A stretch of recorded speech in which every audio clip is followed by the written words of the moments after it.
the Madman! Welcome to the final initial card review of all the new cards. 45 plus cards were revealed. That's a lot of cards, so we're gonna split it into the class cards and the non-class cards. First up, we got Demon Hunter with Predation. 3 mana Fel spell. Deal 3 damage, cost 0 if you played a Naga while holding this. In case you were on the fence about putting Naga into your Fel Demon Hunter deck, this is it. This is the one where it's like, okay, yeah, let's do that. Someday, when you play your Jace, that's another 3 damage that's dealt to the enemy. Sweet. We also have Boneglaive. 5 mana 5/2 Battlecry Dredge. The Arcanite Reaper, which comes with a 1-time Dredge. That is not good enough. With the reveal of that particular Dredge card for Demon Hunter, it seems like Asharn Defector will probably not have a good enough tool to dredge up its Sunken Defector card. But, just in case you were tempted, that is a lot of damage if you happen to be using exactly this combination. The Boneglaive is 10 damage, and the Sunken Defector is 5 damage, so just with those 2 cards, you are getting 15 damage to the face. Druid has the other mechanic shown, casting spells. So we start with Green Thumb Gardener, 6 mana 5/5 Naga. Battlecry, refresh empty mana crystals equal to the cost of the most expensive spell in your hand. So that is a 0 mana 5/5, starting turn 6.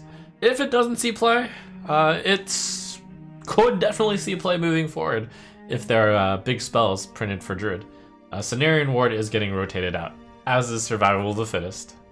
Dozing Kelp Keeper, 1 mana 4/4 Naga. It does start dormant, but it does have Rush, and after you've cast 5 mana worth of spells, Awaken. That could be a spell on turn 2 and a spell on turn 3. Could be a spell on turn 5.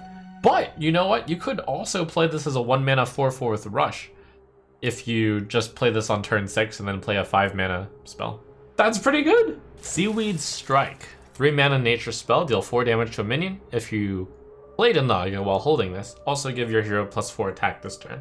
It's a nice card, pushes Naga Druid, but since we see the whole picture now, I don't really see that big a reason why, out of all the classes which you could play Naga in, you would play Naga Druid in particular. The payoff doesn't seem particularly good. You got the Hedra the Heretic, which is rewarding you for having big spells. You have the big spell of Miracle Growth, but it's not enticing enough. Next, over to the Hunter cards, you got Conch's Call. 3 mana, draw a Naga and a spell. Well, that's interesting. Is Hunter going to be the deck that is a Naga deck? So we gotta look at the Naga for Hunter specifically. You really could see, I think, a mid-range Naga Hunter deck. Those Nagas are pretty good. Perhaps works in the Quest Hunter as well, since Quest Hunters like casting spells and could just have a Naga base behind it. It's kind of cool. Hunter doesn't usually get to draw cards, and Conscious Call draws 2 cards, and not just draw, tutors 2 cards. So you'll have a pretty good idea of what you're getting, and these 2 cards you're getting tend to synergize with each other, since the spells like Nagas and the Nagas like spells. Harpoon Gun, 3 mana 3/2, after your hero attacks Dredge, if it's a beast, reduce its cost by 2. 4 mana cost reduction on a 3 mana 3/2 weapon, which was baseline decent already. So you're getting like 4 mana worth of savings on it. That's a big incentive to run beasts. And you're getting your beast, which you want to with these spells as well, with these dredge mechanics rather.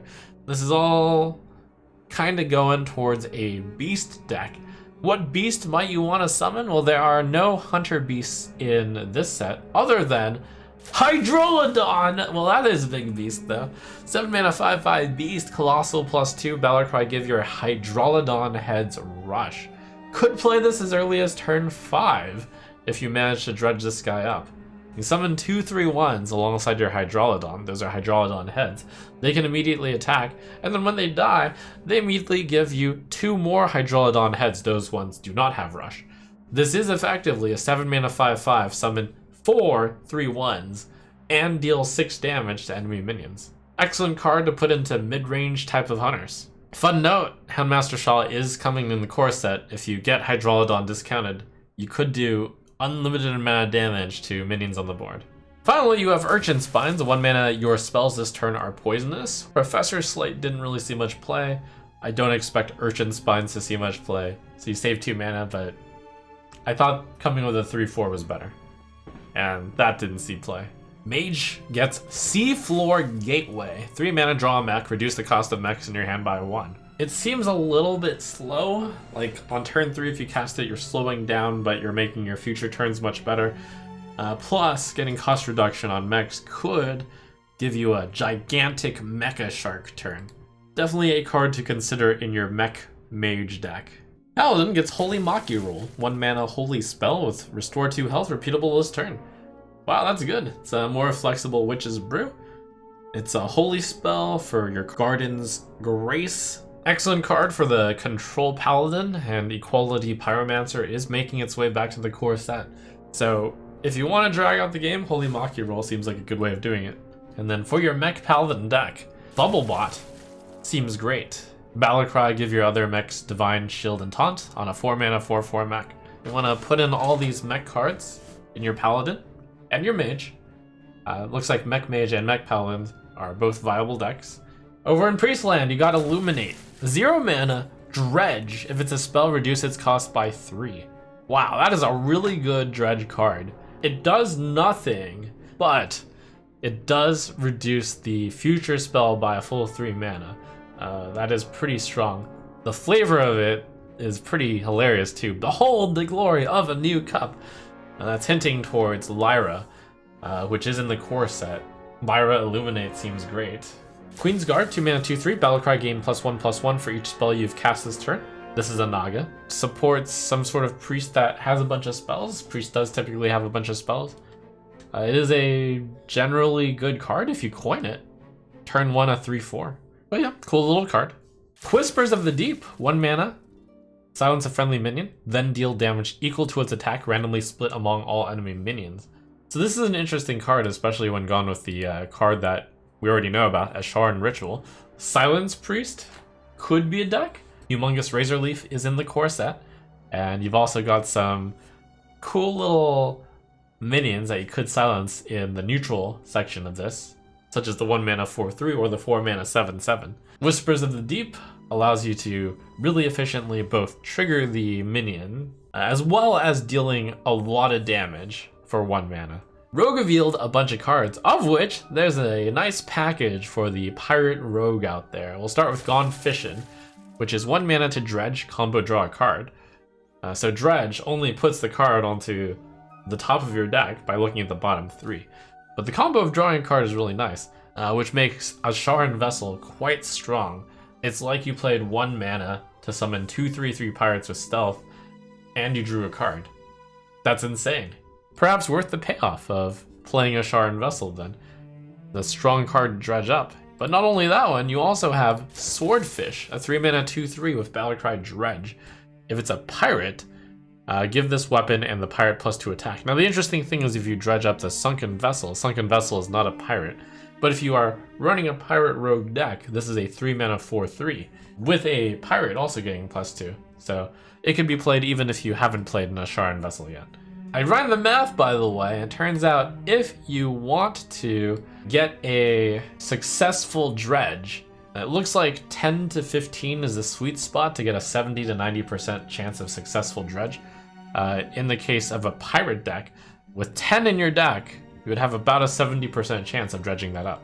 And then you've got a 1 mana 3/1 pirate, Fillet Fighter. Battlecry, deal 1 damage. Wow, that's a strong pirate. I could see 2 different types of pirate rogues coming up.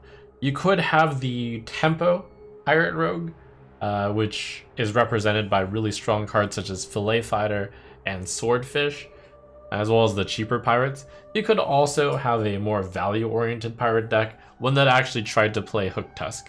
Now, if we look at history, the tempo pirate version has tended to do better. Tempo rogues have tended to do better than the control value rogues, but there have been times where control value rogue has worked. Speaking of value rogue, you got another idea out there for a value rogue, Swiftscale Trickster. 4 mana 2/2 Naga, Battlecry, your next spell this turn costs 0. Rogue didn't get much Naga synergy, but it did get this sick enabler. Obviously you want to play a giant spell with this, and one Card that was kind of sleeping in the last expansion, the last mini expansion, is Smokescreen. 8 mana, draw 5, trigger any death rattles drawn. Which means if you play that 4 mana card, you could play Smokescreen immediately and then draw 5. Inconsistent, but when that worked, it would be quite strong. You'd want to get more cards that were big spells to go with your Trickster as well. Perhaps such as Blood in the Water, 6 mana, deal 3 damage to an enemy, summon a 5/5 shark with Rush. But also, you might not want to play Blood in the Water in your deck because it's not great. This card could be considered one of those generally good cards, but it could also just be considered one of those generally meh cards. Shaman's got Anchored Totem, 2 mana 0/3 totem. After you summon a 1-cost minion, give it +2/+1. The hero power, by the way, summons 1-cost minions. But also 1-cost minions are all these piranhas that the shaman got. But I don't really see that being a thing, but the Anchored Totem effect is so strong that I could almost see that being a thing. It really starts to get tempting. I never thought I would say this, but it gets tempting to hoard these piranha in your hand and then drop the totem and then play a bunch of piranha. Probably some sort of token deck. Bloodlust is coming to the core set. You know, it seems cool. In Warlock Land, we finally see how good Abyssal Curses are. With the other 2 cards, we have Dragged Below, a 4 mana shadow spell which deals 4 damage to a minion and gives your opponent an Abyssal Curse. Seems kind of in line with the other cards that were revealed, where obviously you have to pay more mana to give your opponent an Abyssal Curse. I got your 3 mana 2/3 Naga. Battlecry, give your opponent an Abyssal Curse. Well, okay, well, it's 3 mana 2/3. So, yeah. Abyssal Curse looks like it's going to be a mechanic that's tacked onto spells or minions which are overcosted, and then also give your opponent an Abyssal Curse, because apparently Abyssal Curses are super strong, so you have to make sure to pay more mana for the effect. Will this be a deck? The answer is this is probably one of the weakest mechanics I've ever seen. You can try to get even more Abyssal Curses with Bran plus Syracuse, with Tamsin, plus some of these shadow spells. But at that point, why aren't you just playing Owl TK? Or why aren't you playing the Demon Seed? This is pointless. Now, one of the mechanics that does look like it might work, actually looks really strongly like it'll work, is the other thing they pushed for Warlock, which is Murloc Warlock. Rock Bottom, 1 mana, summon a 1/1 Murloc, then Dredge. If it's also a Murloc, summon 1 more. We can once again refer to the handy dandy probability of dredging chart. How many Murlocs would you need in your deck to consistently pull this off? And I would say like 70% to 90% is again pretty good. So rule of thumb, you want to have like between 10 and 15 Murlocs in your deck if you're going to try to summon 2 Murlocs with Rock Bottom. Now, you don't necessarily want to go with the minimum amount because, you know, so many of your other cards interact with Murlocs, so you're probably going to have more than 10 to 15 Murlocs in your deck, so this is no problem. It'll usually read 1 mana 2 1/1s, and you get the Dredge. And the Dredge is useful because, 1, you'll get a better card on your draw. 2, if you happen to dredge the very powerful Sunken Scavenger off of your Sharn Scavenger, then, you know, that's really good. You got your Void Gill, 2 mana 3/2 Murloc. Death Rattle, give all Murlocs in your hand +1/+1. Interesting how they're rewarding Warlock in particular with Murlocs that buff Murlocs in your hand. Yeah, that looks like a real deck.